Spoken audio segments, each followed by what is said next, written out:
The Full Spectrum Podcast, presented by Champions and Legends.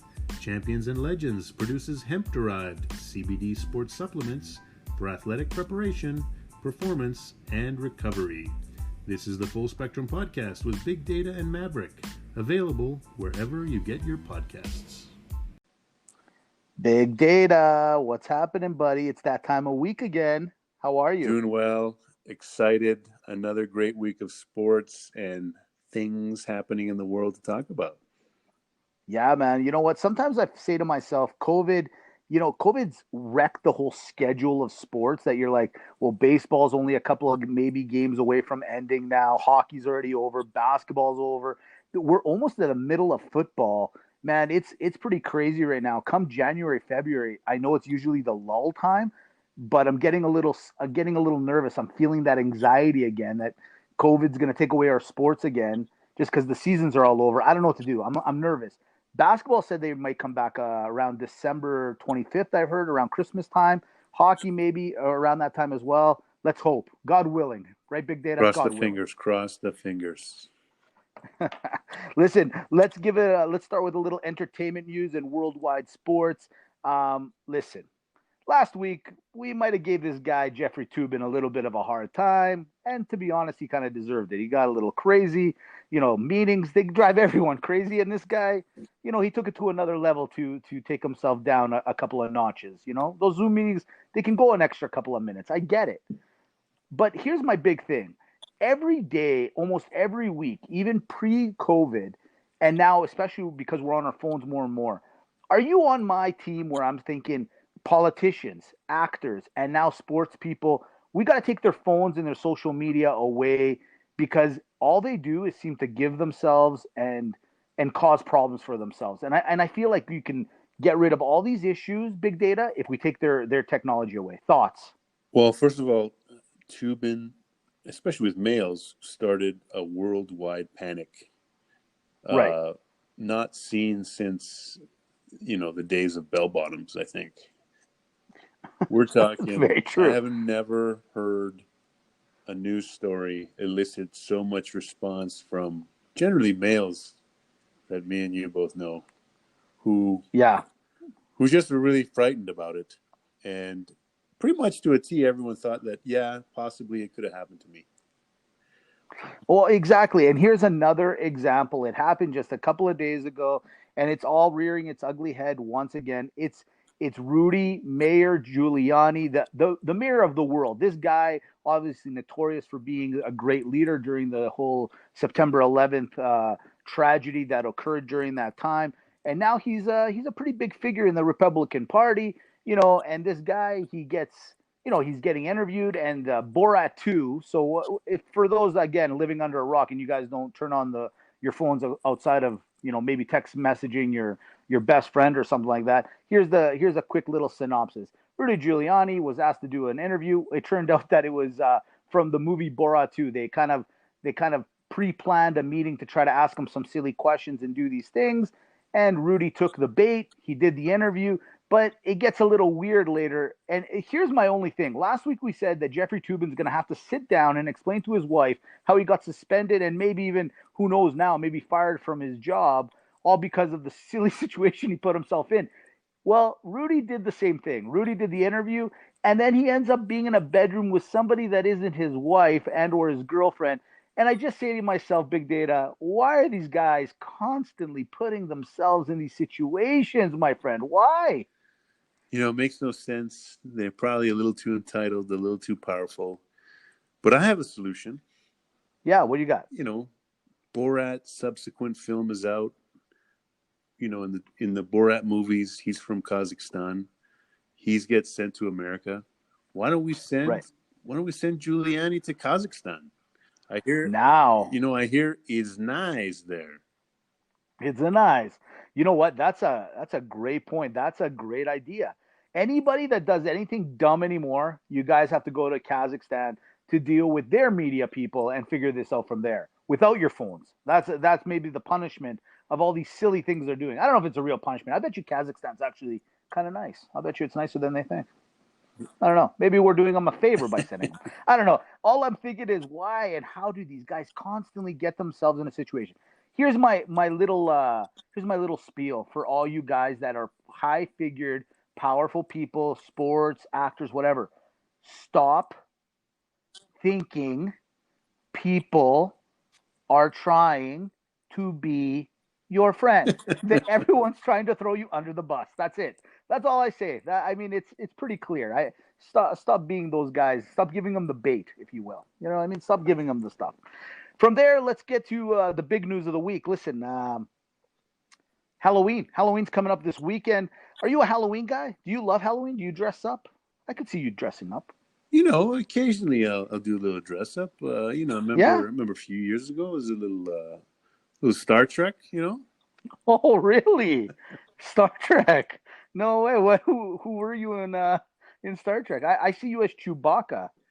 Maybe no. That's Star Wars Maverick. Oh, right. Sorry, man. Let's just move on. I'm not into this whole sci-fi. Yeah, okay, maybe we'll just move on. Sorry, man. I'm not a nerd. I just didn't grow up with that stuff. I don't know what to say. You know what I mean? I was a jock in high school. I had girlfriends. Sorry, man. I apologize. Anyways, from there, let's go over to CrossFit because those guys are the true jocks of the world.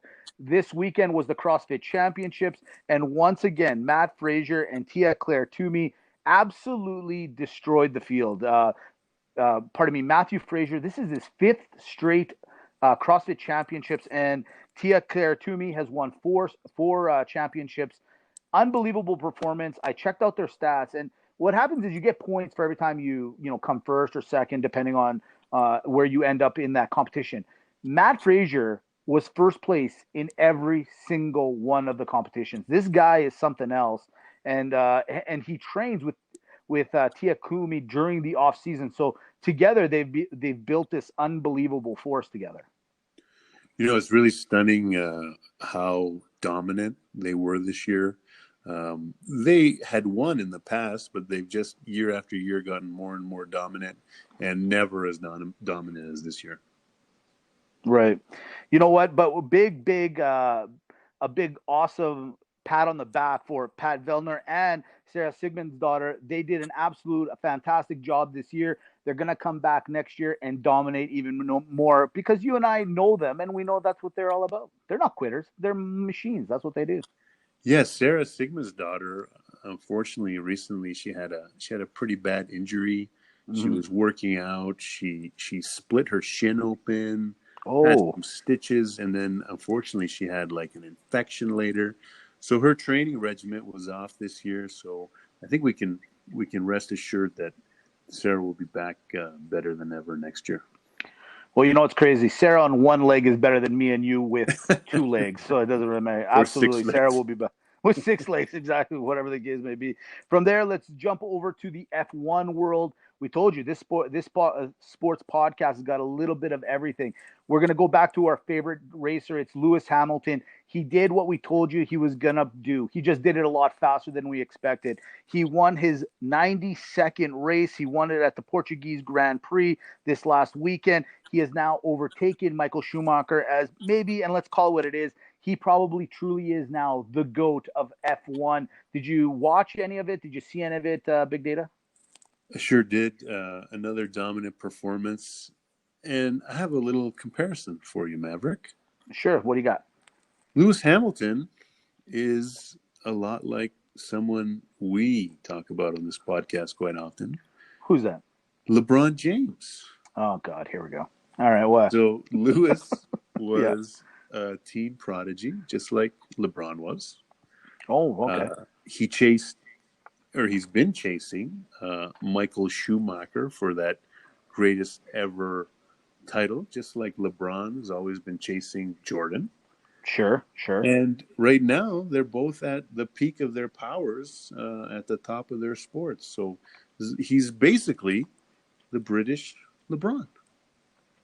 Well, I'll say he is better than the British LeBron because he's actually the GOAT, where LeBron is still on the fence about being the GOAT. So I'm absolutely impressed by this guy. Look, with if there's one thing that we can say really quickly about F1, and you don't have to be a big fan to know it, is from the time it started in the 60s, 70s, maybe even early in the 50s, the technology in these cars have gotten faster, better, more money's been thrown at it. And so with that being said, Lewis Hamilton is driving the fastest cars in the world. He's up against the greatest of the greatest drivers today than, let's say, their counterparts. And not to be disrespectful to the Michael Schumachers and stuff, but Lewis Hamilton is doing it in and out, and I gotta give him the GOAT status. I just do. 92 races is nothing to shake anything at. I mean, that is big numbers for a guy that is literally against other billionaires putting money towards these assets and trying to get faster and faster and better every year. So Maverick, I'm gonna have to put the brakes on you. Whoa, what? So really, Schumacher and Hamilton are kind of neck and neck right now. Schumacher won his 91 races in 15 fewer attempts than it took Lewis Hamilton to win his 91 races. Okay. So he was a tad bit more efficient back then. You know, in the racing game, there's usually one outfit that dominates everybody. So Schumacher and Lewis Hamilton both have been in that, dominant race team, which gives them a big advantage on everybody. But in the end, it seems like they're the two greatest drivers of all time. You know, some people might come out at us and say, okay, Ayrton Senna was going to be, unfortunately, the tragedy. His racing career and his life was cut short with the big crash. Right. But I would say right now, on GOAT status, they're neck and neck. You know what? This is why I hate talking to you about stats. I don't know why I even try to bring anything up. I go one way, you drive me the other way, and you might have a point. I'm not going to argue with you. Why? Because you're the big data. What's the use of arguing here? I don't want to fight you. Where I'm going to use your big data and your big brain is now we're off to baseball. It's 3-2. The game is being played as we speak. Last we saw, the score was 1-0 Tampa Bay, bottom of the 6th inning. As I alluded to, the series is 3-2 for who? The money team. The Dodgers are 3 games up on the math team, as I call them, the Tampa Bay Rays. But let's talk about game 4. 2-1 was the lead. Bottom of the 9th, 2 out. Big data. Tell everyone what happened if you didn't see what happened. Yeah, like you said, it was 2-1 Dodgers. We're in the bottom of the 9th inning. The Dodgers are leading the game 7-6. We're at 2 outs for the Rays. Then they bring in a pinch hitter, Justin Phillips, who basically is a nobody. No, nobody. I don't even know who that is. Yeah. So he's got 2 strikes on him. And, there's a couple guys on base. He gets a single. Yeah. The place is going, the Rays are going nuts. Yeah, I was going to say there's no one there in big data. 7-7. Yeah. And, they're sending our favorite player, Randy Rosarina. Yeah. He gets the wave from the third base coach because the Dodger outfielder, Taylor, bobbles the ball. Yes. Simple play. He bobbled the ball. Third base coach sends Randy. And Randy's fast. And kind of like our friend Daniel Jones, he was going a little too fast. Yeah, exactly. And Randy fell down. He actually did like a somersault, rounding third base. And the Dodgers had him dead to rights. Except the catcher of the Dodgers, Will Smith, didn't know that Randy had fell down, and he knows how fast he is. So he was trying to do the old catch and tag.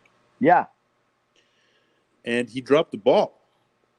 So Randy's on his running back, trying to run back to third base, and he sees the ball is loose, and he just comes home, and they win the game. Well, here's the whole thing. They win the game. It was an unbelievable finish. A lot of people that bet that game, the money line, I can just imagine they're saying, I got this Dodgers game. I got this all day long. And then that whole fiasco happening with 2 outs. That Phillips guy, saw a stat on Mr. Phillips there. He had the previously to that, his last hit was in May. So this guy hasn't even hit the ball in literally months since anything happened. Who knows where even he hit the ball, being that it was back in May of some time. He gets the single. No, he's probably just laughing his ass off getting to first base. And Randy's running around, doesn't know which way to go. And then you're telling me Will Smith is the back catcher. I mean, how many talents does this guy have? Singer, songwriter, actor, and back catcher of the Dodgers? That's unbelievable. That is unbelievable. He makes a lot of money. Absolutely it does. You know what? What a great game. The series is 3-2. And hopefully, I'm really hoping the math boys come out and make it 3-3. Let's get this down. I really am. We talked about it last week, and we won't get into it until next week again. But I got to find out what wins. Is math always right? Because, hey, every weekend I look at those lines for NFL football, and I can't figure out how these guys get the lines right every single time.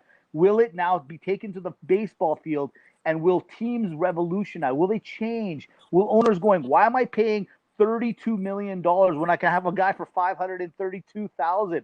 I just think this is so huge. This is such an underlying story that no one's talking about, and I don't understand why. I just can't wait to see the ending to this. This is going to be awesome. Let's switch gears and let's talk about one of the favorite things that should COVID not have reared its ugly head, it would have been one of the great things in sports. It's college football. I'm a college football junkie. So are you. I want to give you guys the top 5 as of last week because the Big Ten finally got inside the dance. They finally started. They said, hey, let's play some football, guys. The other guys are doing it. Let's get involved. So at number 1, it's Clemson, no problems. Number 2, you talked about them last week, and this team they just don't know how to lose. It's Alabama. At number 3, it's the unbelievable 1-0 Ohio State. 1-0, and they got the 3rd spot. Notre Dame, who's at 5-0, is the number 4 spot, and Georgia at 4-1 is the number 5 spot. And down at number 11, no love for my boys from BYU at 6-0, number 11. I just want to say one thing. How does Ohio State win one game and they're ranked 3rd? BYU, Notre Dame, undefeated, and they're 4th and 11th respectively. What is going on here? So that's the beauty of a ranking system, where you just get ranked. You know what? I don't mind it. Notre Dame won a home game against Louisville 12-7. Yeah. So I'm not even sure Notre Dame should be in the top 5. I know Ohio State is just full of top recruits, and they're probably going to destroy everyone in the Big Ten this year. So I don't have too much of a problem. And then Georgia, they did lose to Alabama. Should they be 5th? Should maybe someone like Oklahoma State be a little higher? I think it's a little SEC prejudice there for Georgia staying in the top 5. But, to tell you the truth, I don't think Notre Dame had a great game against Louisville, and I think that should be hurting them a little bit more than it is. Well, listen, I'll say this real quick. I totally understand that Ohio State is just full of amazing and future NFLers. I get it. But you know what? Your conference decided that they didn't really want to play, and these other conferences took a chance and sent their players out there. I just feel like you got to give them a little bit of respect for getting out there and being there. And at 1-0, look, they are good, and we know they're going to make it to the top 10 and all that, or top 5 easily. But let them get there first. Make them earn it. To give them the 3rd spot after a 1-0 record, all we're doing is enabling that kind of behavior, Big Data. That's all we're doing. We're just enabling it. That's it. So you're saying you want Ohio State to take you out to dinner first? I do want them to take out. Of course I do. And I think I deserve it. Yes. From there, what about BYU? You know what? That's another team that doesn't get any love. Man, I've watched some of their games, and I am in love with Zach Wilson, their quarterback. I think this guy is so fun to watch. Have you watched any BYU games by any chance? You better believe it. So, yeah, BYU 6-0. Obviously, they don't have any huge games on the schedule. They're likely to go undefeated. The hardest game left on the schedule, though, is at the Broncos of Boise State. Yeah. Always a tough place to go play at the Blue Field. Take the over. So typically they have their way with BYU, but this year could be a little different. Why? Because maybe Patrick Mahomes Jr. is on the BYU team. You mentioned him earlier, Zach Wilson. He's a third-year QB at BYU, and basically he's been looking like Patrick Mahomes through the first 6 games of the year. He started out as just kind of an okay passer in his freshman season, a bit more of a runner. Had more exposure, more passing attempts in the second year. Still a bit of a runner. Had a bit of a rough season, and then this year in his junior season, he's throwing at a 79% completion rate. He has 12 touchdowns to 1 interception through 5 games, 1,641 yards. So really, he's dominating. He's throwing sidearm passes. He's super entertaining. And the Cougar Nation is losing their minds. They love this kid. Absolutely. And what's funny? I had this in my notes. I agree. There's a little Mahomes and Flutie. It's like if you could steal each DNA and make it into a person, that's Zach Wilson. Mahomes and Flutie Flakes. I like it. There we go. From there, let's go to where Zach Wilson one day wants to be, and that's week 7 of the NFL. Week 7 completed. Just absolute craziness again. And I'm not talking about just all the games that happened in the morning and Tom Brady doing what he does best, which is just absolute dominate. I want to quickly talk about that Sunday night game. It got actually flexed into the Sunday night game. It's Seattle, Russell Wilson and his boys taking on the Arizona Cardinals. Absolute crazy game, went back and forth. But before we get into the real what happened in that game, everybody on social media has talked about the superstar, or dare I say the superhero, DK Metcalf. There's a scenario where Russell threw a really bad interception. Buda Baker grabs it, and he goes from the 3-yard line of his own, defending it all the way down. He thought he was running clear. DK Metcalf was at least 10, dare I say 12 yards, maybe even a little bit further before he realized the interception happened. And DK took off. Last week I called Henry a horse. I think DK might be a stallion. This guy chased him down. He might be Superman. He chased him down and got him around the 7-yard line, and Arizona ended up not even getting a field goal on the play, which was supposed to be a guaranteed touchdown. Everybody's talking about big data. What did you think of that one play? Because it overtook the whole weekend. It was incredible. I mean, people love to see, shirtless pics of DK Metcalf because he's so ripped and shredded. I think he has a contest going on with Aaron Donald, who can put the most shredded, shirtless pictures out there on Twitter. He's an absolute monster. He's having a great season. And, in that game, Tyler Lockett was being the star. Yes. He had 3 touchdown catches. He was just ruining the Arizona Cardinals defense. And, DK said to himself, listen, I can't be outshone by Tyler Metcalf here. I have to do something special. And the whole sports world took notice. You want a superhero? How about this? Yeah. His name's Metcalf.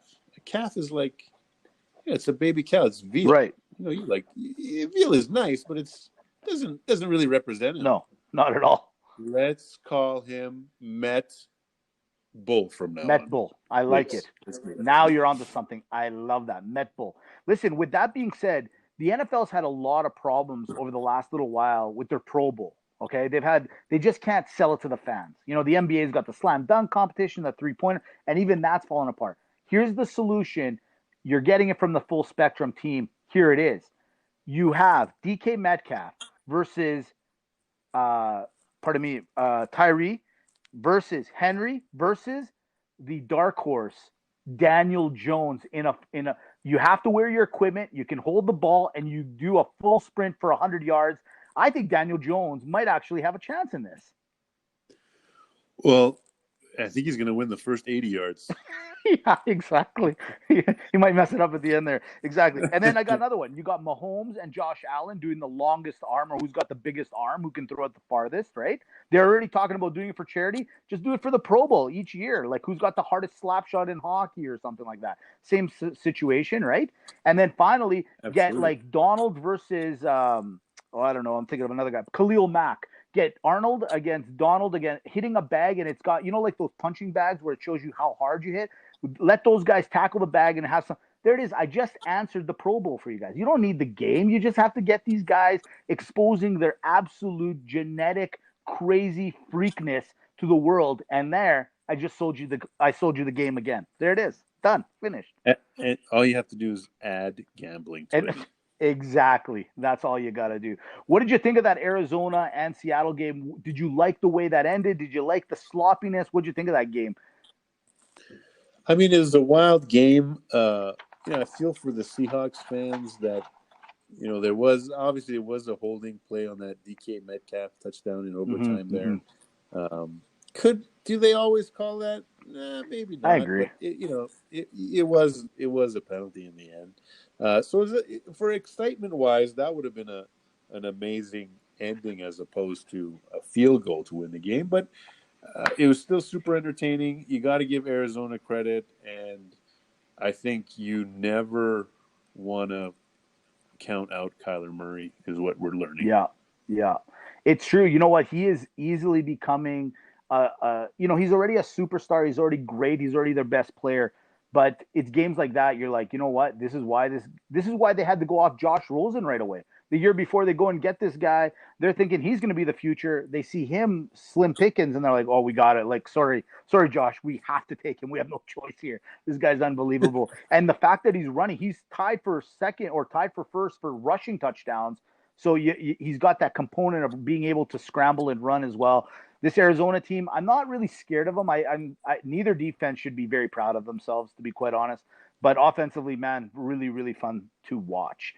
And I also think Kyler Murray, if there was like an NFL flag football league with all the same players, he would be easily the best player in the entire league. People can barely lay a hand on him in tackle football. He's that good. He's that nimble. And he's really, really unbelievable athlete. Absolutely. Well, there's only one more undefeated team left in the National Football League. That's the Pittsburgh Steelers. I'm excited to see them going forward. I really like this team. I got to admit, Big Data, I like the mixture of great defense. That defense across the league is slowly starting to rise. It's getting colder out. The run games are coming a little bit more exposed. They're coming out of the woodwork. The passing game's starting to slow down a little bit.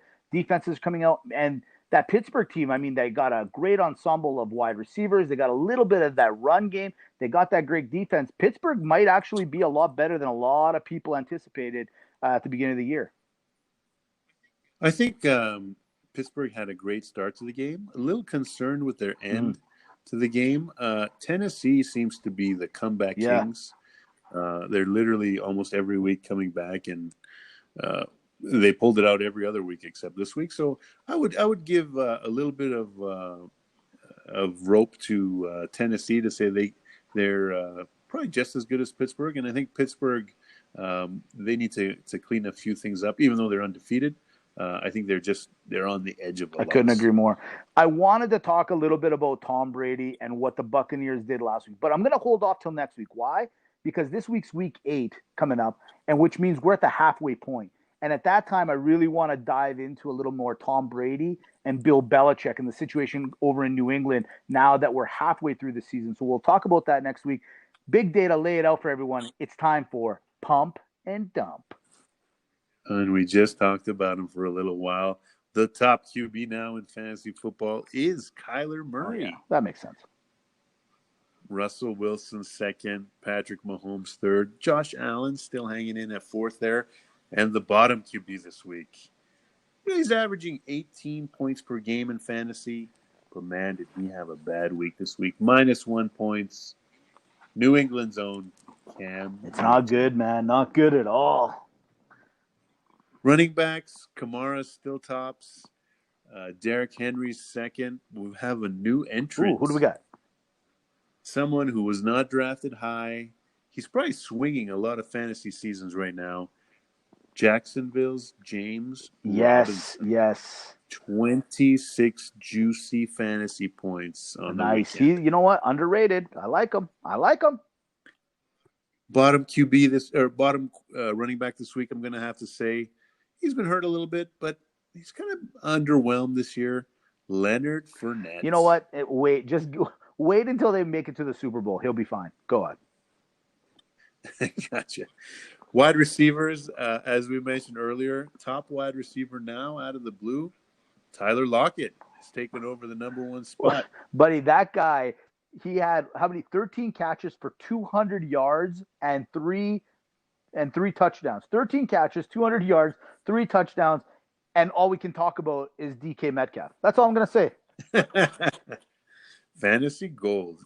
Second place, Ridley's back up there. Third is Hopkins, and Thielen's dropped down to fourth place.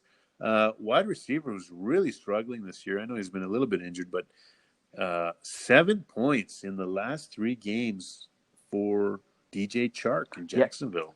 Same with me. I got him on one of my teams. I'm almost ready to let him go. Not going to lie. Going to the tight ends, Travis Kelce. He is ahead of all the other tight ends by a mile now. He's easily the number one guy. George Kittle back in second place, followed by Jonnu Smith and Mark Andrews. Bottom tight end, I think I'm going to have to go with a little Greg Olsen in that high-powered Seattle attack. He's only averaging 3.3 points a game. Isn't that kind of the weirdest thing? The Seattle offense is just clicking on all cylinders, and then you got Olsen, who is a big name but not getting any balls. That sucks for him. What are you gonna do? And you know what? The defense, remarkably consistent. Again, the Ravens are still the top defense. And again, America's team, through 7 games, their defense has -1 point. Jerry is losing his mind. And one last thing, that hit that Andy Dalton took, I don't know how he survived. I thought he was dead. I was like, that dude's dead. There's no way. But any guy, if your third string quarterback has the last name of DeLucci, I'm in all day. Love that last name. I wish him luck, and I'm on the Cowboys heavy this weekend. From there, we go to the great debate. Look, Big Data, this past weekend, there was the huge UFC anticipated lightweight championship on the line. It was the interim Justin Gaethje against Khabib. Everybody knows who Khabib is because he beat up that Irish guy named Conor McGregor a little while ago. He's 29-0. He says, hey, I'm going to take you on. Let's fight. Let's figure this out. This interim title thing is a weird thing. Khabib, literally, I watched the fight, Big Data. I have to admit, it was not what I expected. I thought it was going to be a little bit more competitive, but by the second round, Khabib basically threw him to the ground. And this is a guy that used to wrestle bears legitimately. Threw the guy to the ground, put him in a triangle, choked him out, finished it over. Later on, he puts on an interview and says how he's retiring. He acknowledges his dad, who just recently passed. And now the internet has gone crazy because everyone is saying he is the GOAT of the UFC. So this week on Great Debate, we decided to say, let's go through the 4 guys that we think are the GOATs and who really is the GOAT. The 4 participants that we have is George St. Pierre, John Jones, Anderson Silva, and of course, Khabib. Who do you think is the GOAT of the UFC, Big Data? Well, my favorite, and who has a lot of credentials to be the GOAT, is definitely George St. Pierre. His peak, he was just a devastating champion. And to tell you the truth, I used to do his workout with the George St. Pierre Rush Fit, which was super challenging. So I think GSP. You think GSP is the GOAT? Here's a little thing on GSP. 26 wins, only 2 losses. He is a UFC Hall of Famer. I hear you. Canadian, respect. He's a big, strong Frenchman. He knows what he's doing. John Jones, who has not been shy about saying to everyone that's picking Khabib. So the internet is basically pronounced that Khabib is the GOAT, okay? And not to say, I'll give you my answer and who it is in a second. But John Jones has been very heavy on Twitter and Instagram and everything, all the social media, to be like, there is no way. And I'm kind of seeing his point. He at 23, he was the youngest UFC ever champion. He was 26-1. He beat all. He never lost his belt to anyone. Basically, he kind of had to relinquish it because of his out of the ring issues. You got Anderson Silva. This guy had the longest title reign in UFC history from 2006 to 2013. 16 consecutive victories at the middleweight division. And then Khabib, I mean, look, the guy is unstoppable. He's 29-0. He's now considered by Tapology and MMA, which is an MMA website that is heavy into this stuff, as the pound-for-pound greatest. Two other guys that a lot of people talk about is Fedor Emelianenko. He's a Russian guy. He never actually fought in the UFC, but this guy is, as they consider, the flyweight grand champion. Okay, this guy was 33-1, and if you haven't heard of him, you're crazy. And then Demetrius Johnson's another guy that everyone says, who is the GOAT? I am going to go with Khabib, and here's why. This guy, because Jones truly is the better fighter, and because he fights at a heavier weight class, I would say to you, the bigger the guy, the more chance that he could probably beat you up, okay? But here's the thing. It's his out-of-ring stuff that wrecks it for him. And he knows it, and that's why I think he's so deliberate to be on Instagram to remind people why he's so good. In the ring, no one can touch this guy. I agree. But you have to be that all-round champion. And my vote does go to Khabib because the guy is all business. He shows up, he beats you up, he goes home, he's undefeated. Pound for pound, greatest UFC fighter of all time. I give it to Mr. Khabib. Big Data.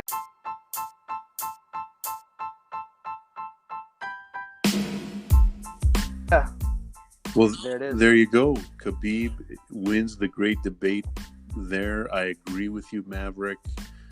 As you like to call him, the Khabibber. Yes. And speaking of wrestling bears, I remember you wrestling a few bears on the nightclub dance floor. You know, it's what I do in my off season. You know, it's how to keep trim and do my thing. You know, I like to grab those guys and throw them on the floor. That's what I do. Absolutely. There it is, everybody. That's our episode for this week. You know what? The time just flies. Just flies sometimes, you know? Can't believe it's that time of day. Yeah, when you're having fun. Listen, have a great week, everyone. We look forward to talking to you next week. Week 8. Baseball will be decided. Ohio State will probably be number 1 with a 2-0 record. Who knows what's going to happen? We'll figure it out next week. Talk to you later. Thanks for listening, everybody.